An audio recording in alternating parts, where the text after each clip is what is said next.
Hi, I'm Dorian Lamb, and welcome to Start with the Close in Mind. As an owner of a title company and a seasoned real estate professional, I've seen firsthand how focusing on the close is the key to getting the results you want. What I've learned over the years is that this principle doesn't just apply to real estate, it applies to business, strategy, and life. Each episode, I'll share the tools, insights, and real-world experiences, both the wins and the lessons learned, that have helped me and others achieve our goals. I will also bring on some of the most successful business minds across industries to uncover how they approach deals, decisions, and success by starting with the close in mind. Welcome to Start with the Close in Mind. Let's dive in. Hello, everyone. Welcome to the next episode of Start with the Close in Mind. Today, we have Alex Jelenevsky of Navigator Risk. He's the president there. And today, you guys should listen so that you can learn about the risk and issues of addressing your insurance needs too late, especially the day before closings. We'll get to that, but something you should certainly not do. And Alex helps teams navigate insurance early to surprises in the end. What we're going to learn today is how to spot insurance blind spots early and integrate risk planning for closings and to avoid last minute deal killers. So without further ado, Alex, welcome to Start with the Close in Mind. Can you help the audience understand your journey? Because I know it has covered many different sides in insurance, and explain to us how you ended up starting Navigator Risk. For sure. And thanks for having me, Dorian. Yeah, I mean, at the end of the day, I was an athlete that followed instructions and did what my coaches told me to do. And eventually, after playing college baseball, I realized I wasn't going to get drafted like some of my teammates were. And I had to go make money. I had to go get into the workforce. And I was recruited into the insurance industry on the life and health insurance side when I was 21 years old. I went to a job fair at Madison Square Garden. Had no idea what insurance was or what it was about, and got my insurance licenses while I was a senior, while I was still playing ball, and did an internship during my senior year, graduated, came to work right away, right after graduation, and was learning about the life and health insurance side of the world. Loved the business.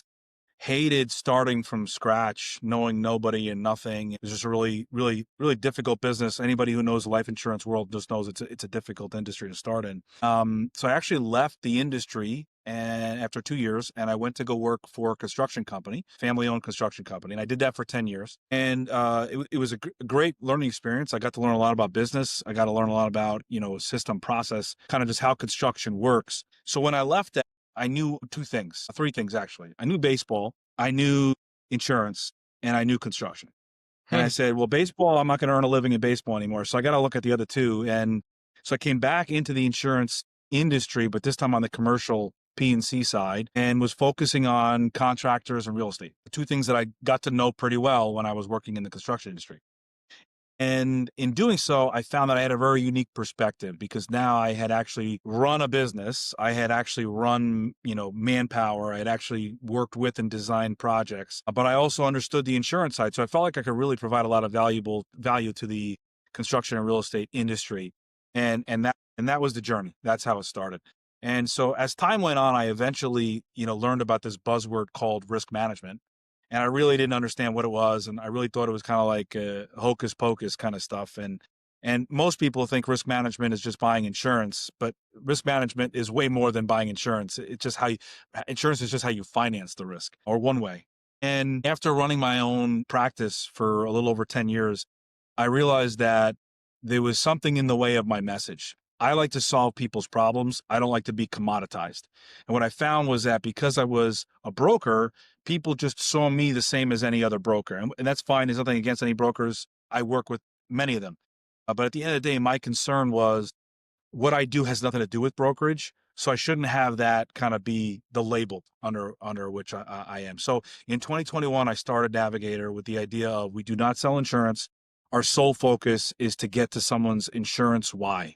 Why does it cost what it does, and what can they do about it? And once we got off and running, we were really about solving people's problems in the insurance and risk space. And construction and real estate were natural places to start, not just because of my background, but because there's so many zeros in the insurance premiums in those two sectors that the effort that they would put into it, they would get a return back. And so that's the long-winded version of kind of how we landed here and why Navigator does what they do. Yeah, I love that. Understanding your insurance why.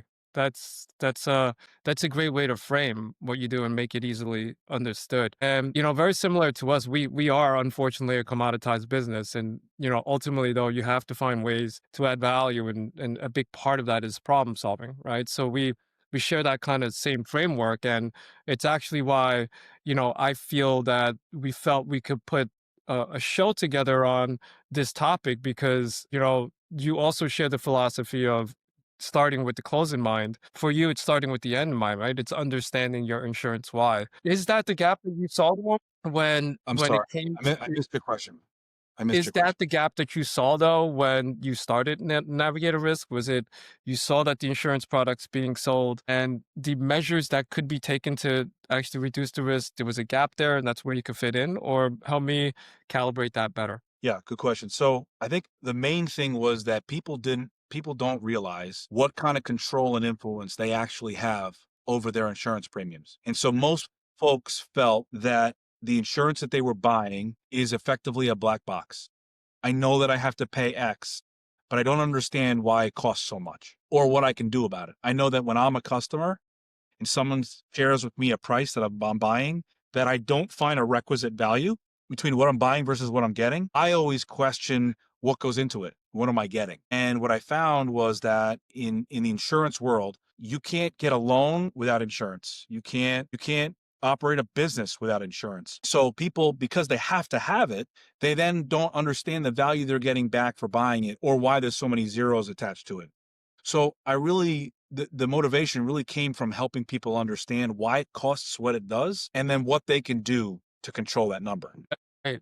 That's a really good summary of what you do, right? And it's a direct correlation to how we go about helping common clients, right? So we work with a lot of developers. You are working with, general contractors, developers, also owners. And where our paths cross is at closings, where we are helping our clients close on things like their acquisitions, their loans, any financing event that they have. And something you just brought up, which is something that I feel is often not really thought of as a priority, or at least communicated to the common marketplace, right? Where you should have your insurance matters in check, or not even in check, but already kind of in place before you go to closing, right? So let's go into some of the war stories that, you and I have previously shared. You gave me the story of somebody calling you, I have to close tomorrow or in 2 days, like, here, like, get me the insurance. So shed some light on that so that people can really prepare or understand the process or the time that it takes to actually get the insurance in place before they close. Yeah. So depending on the type of property or contract or whatever it is, depending upon the hazard level or the difficulty level it is to place it, will define how much time you need. So the example I'll give you is I got a phone call from it was actually a doctor's office, longtime client of mine, still a client to this day, and I got a call through his banker the night before his closing that they didn't have insurance and needed to get insurance. And fortunately for him, he was in a low risk. So he's in medical, which is very low risk. He was purchasing a property that was in a low risk area. So I got the phone call. I was able to literally make a phone call and they were able to actually rate it online as though it was homeowners for you and I, with any of the names we see commercials for. And in a minute, we were able to get it done. Right. So effectively, he calls, I get the information, I send it over to the underwriter, and quotes are back by the morning. And now it's in his inbox. And he says to me, Alex, this is a lot of money. And I said, well, whether it is or it isn't, doesn't really matter. You need to close tomorrow or today. Let's close and then we can go restructure it later. So that was that story. It actually had a good happy ending. Yeah, that's an But easy the other one. side, correct, but the other side was the phone call that I got 3 days ago, and it's a property in New York City. The building's under construction. They have 1.6 million of renovations still to complete. They have a general contractor on the job who has no insurance, and they want to close in 2 days. And I said to them, standard order of procedure would take probably about 3 weeks to get this done. And that's if it can get done. because there's so many different types of intermediaries that have to come involved with a risk like this to get it placed that it's almost impossible to get done any quicker. And the client looked at me like, you got to be out of your mind. This is going to take a couple days. And I said, a couple days at best. And that's if you're not wasting time and you're dealing with the right people. So at the end of the day, understand just real estate construction in general is a very highly stressed area for claims. And because of it, if you don't happen to get lucky, you are looking at timeline because an underwriter needs to see it. An underwriter needs clarity. An underwriter needs details and histories and all kinds of things. And those things take time to both gather, answer, process, and underwrite. So I would generally say before you have a closing, I would want to have insurance in place, or at least in process to be in place 3 weeks beforehand. Yeah. At the bare minimum. So there you go for the audience, the rule of thumb there, and it's bare minimum, right? Bare minimum 3 weeks. You've made a couple of mentions to the cost of insurance. We're both in the world of insurance, and it's, one of those kind of, unfortunately, it's termed this way, but the necessary evils, right? It's also, it's needed, but it can be expensive. In this environment, do you feel like, to speak about the current marketplace, do you see premiums going up? I feel like there's a lot of talk about premiums going higher or getting more expensive. So comment on that, but more importantly, especially with what you do, like, what are some of the things? What's your advice that, can help people get the lowest level, or not the lowest level, that's the wrong way to put it, or to lessen the cost of insurance? That's the better way to put it. Yeah. So at the end of the day, the first answer is insurance numbers are always going up, period. And it's not because, look, I'm sure insurance companies make a lot of money and we can track their earnings and figure out who's making money and who isn't. But that's like way above my pay level. It's way above our pay level, right? At the end of the day, we don't want to know what goes into the sausage. We just want to know how it's made and why I buy it. And at the end of the day, when you buy insurance, you're buying it because you're transferring your risk of loss from yourself to an insurance company in exchange for that premium. That's the relationship. And so the more of that risk that you can take on and you can bear the burden of, the less the insurance company takes on. And that can be in the form of deductibles, your retentions. You take higher deductibles, you put more of your money first. The insurance company is less likely to see a claim, less likely to pay out, and therefore their premium will come down. And that's just an example, but it's an easy one for people to understand. There's other things that you can do, and we call it kind of de-risking. If you de-risk the situation for the insurance company, they no longer have the same level of risk and don't have to charge you the same level of premium. So if it's probably the number one thing that we do for customers is we explain to them their risk to the insurance company as an insurance buyer, so they can then understand, okay, I get it. What can I do differently? Can I take on higher deductibles or retentions? Can I do things in my property and my business that basically remove some of the risks for the insurance companies so they don't have to insure them? Those would be things like repairs on the building. They would be things like sidewalks. There would be things like liability that are inherent to, snow removal contractors or people working in or on the building, things like that. They all play a factor in the end price that you pay. And so you just got to decide, is the juice worth the squeeze? Are you willing to pay more in premium to the insurance company to not have to worry about all that stuff? Or are there enough zeros in this premium that says, you know what, I actually want to be invested in the solution here because I don't want to buy it retail. I want to buy it wholesale because I'm going to make my own investments anyway. It's the kind of person that I am. So I'm going to invest my money that I know I'm going to get a return on. If I just pay more premium, I'm just paying rent to the insurance company, and it's just never ending. Okay.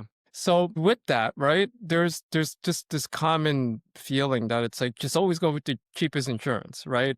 What's the lack of, what's the concern with that, right? Is it really as simple as just getting the cheapest insurance? Like, what are the determining factors that, many people should consider? Is it just round robin? All right, this is the cheapest guy, let's go with it. Or is it, figuring out fit? Is it who really covers claims? What's your general advice with that? Yeah, I mean, it's everything you just said, but I will tell you this, the price is the least important thing. And I know that we're talking about mostly construction and real estate folks who do everything by the numbers. And if the number doesn't make sense, we don't move forward. And I get that. I do that in my everyday life. However, I had a phone call today where somebody said, "Hey, so I got the quotes back." I said, "Great." I said, "Where are they?" He said, "Oh, no, no, no. We got an email with the prices."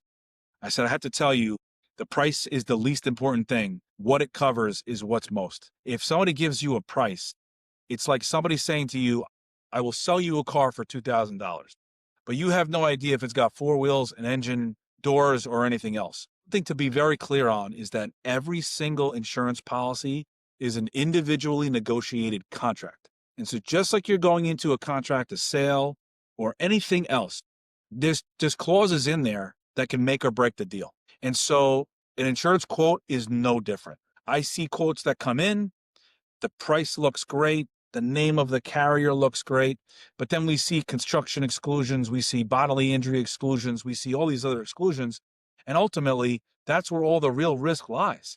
So unless you have a way to manage those losses without the insurance company, then this policy isn't worth the paper that it's printed on. Yeah. So premiums don't matter until you know the terms and conditions, just like any other contract that anybody enters into. Yeah, really good insight there. So each insurance product that you're buying in this case is a individually negotiated contract. That's actually really good advice right there, or a good way to look at it. You to me seem a lot more like an advisor than what brokers have been stigmatized for, where brokers are just trying to force something or find the quickest way to sell you something, right? But what would you say is the difference between brokers, advisors, and who obviously should the audience be looking for? Yeah, well, I mean, there's a reason I sound the way that I do. It's just I don't sell insurance, right? So at the end Yeah. of the day, I did that, right? But at the end of the day, if you're looking at where insurance fits into what you're trying to accomplish, it's just one component.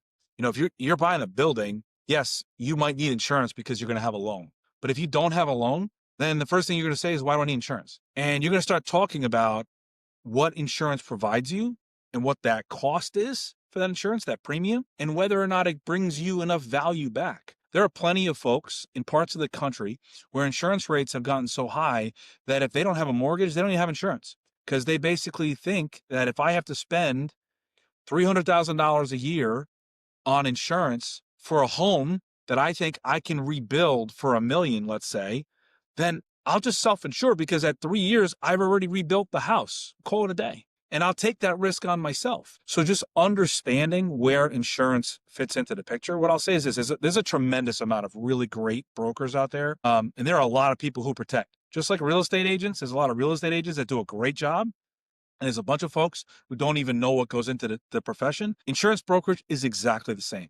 And what I'll say is, you need to have your own team of people to help you make decisions. And if that's your attorney, if that's your COO, if it's your CFO, people who have that knowledge and experience in what can go wrong, so you can help kind of insulate yourself, that's who you need on your team. People that hire us are typically hiring us to help get our expertise on insurance structure, insurance claims, insurance premiums, company structure as it relates to their risk costs, because it's just a very unique industry.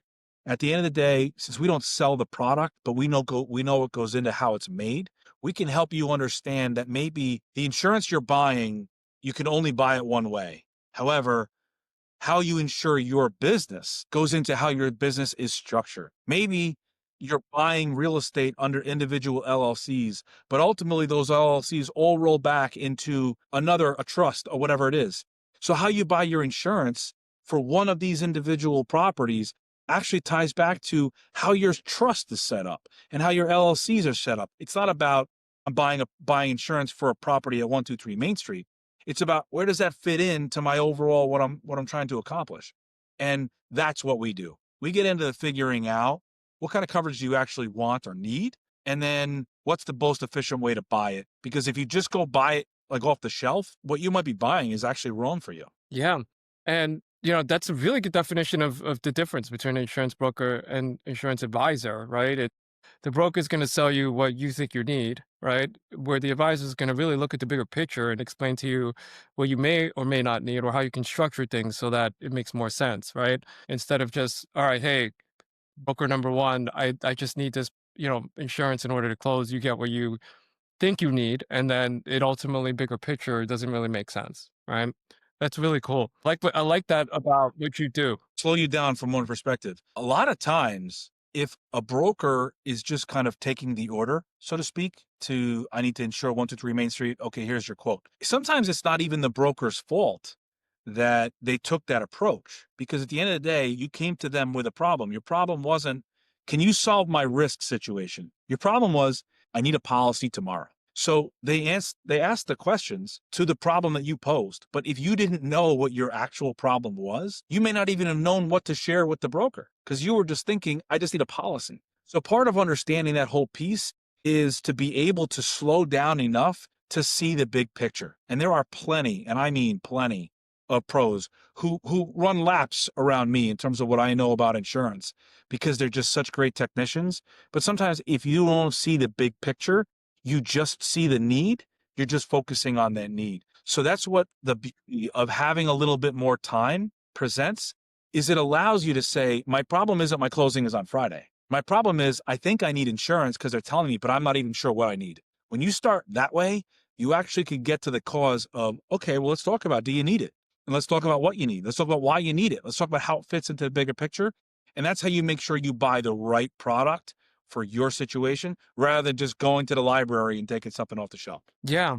And that's an important delineation, in terms of that, how it's made, right? You know the mentality of just how the brokerage world works, right? And then you've come in and, for the most part, I would call you an insurance advisor because not many people think from that perspective. They just immediately think, I just need the broker, right? And, I oftentimes ask, what is something most people misunderstand about you? It could be that, but is there something else that you would add to it? Because there is, to me, again, not to repeat myself, but there is an important delineation between someone who's going to find and place the product that you may need for that particular transaction or situation, but may not fit in the bigger picture of what you're trying to do or what you have, right? So that's a lot. Maybe I could refine the question more, but is that the thing that's misunderstood about you, or is there something else? I think the thing that's most misunderstanding is that people don't think that folks like us exist. And there are plenty of, I'll put myself in the category of kind of like insurance consultants, even though it's not what we do. It's a little bit more broad. We call ourselves risk management consultants because from our perspective, we're managing risk. Insurance is just one part of it. You know what I mean? I might spend more time on a company's structure than I do on the actual insurance product, because the insurance product is actually the easiest thing to get. Structuring the company and the operations and the financials are way more difficult, and way more many moving pieces than it is of actually buying an insurance product. So I think the number one thing that's misunderstood is that people think that buying insurance just solves everything we just talked about. And when you go into it with that perspective, if you have a pretty simple business or a simple property, that is the answer. I'm buying a house, in a relatively safe place. I don't have a lot of hurricane or flood or earthquake or fire exposure. So I just need homeowners insurance. Great. Like almost anybody can do that. You can go to the agent down the street who's got a shingle, and they can rate it for you in 5 minutes. When you're talking about portfolios of properties, you're talking about properties that are in a little bit higher risk parts of the country. Well, now it's the policy itself doesn't do it for you. Understanding what goes into it and what you do as the company or the person that actually influences that premium, that's the part that you need to know. So I think most people think that they're just buying a product, they're just buying insurance or buying coverage. But at the end of the day, what you really got to figure out is, how does this thing fit into what I'm trying to accomplish? And sometimes it's a subjectivity to closing. So I need a policy. Great. If it costs hundreds of thousands of dollars, or in some senses millions of dollars, you're going to want to know what goes into that. And you're going to want to know what you could do to control that, because 10% here or there moves a very significant needle. And that's where we come in, getting into the why that have so many zeros and what you can do about it. Yeah, and like you said, there's a lot more brokers than you. So that's an interesting, I'm happy that I've met you to glean this insight and to share it with the audience. So, I do want to wrap up and kind of, what we learned today was that the early risk mitigation strategy, prevents last minute blowups, right? And it can directly affect, closings, right? So just three things off the top of my head are that 3 weeks is the general rule of thumb, where you want to have it placed or at very, bare minimum in process, that each, insurance product is a individually negotiated contract. And you got to find guys like Alex, where he helps you understand what your insurance why is, right? So all really important things. Thank you, Alex, for joining us today and sharing your expertise and insights.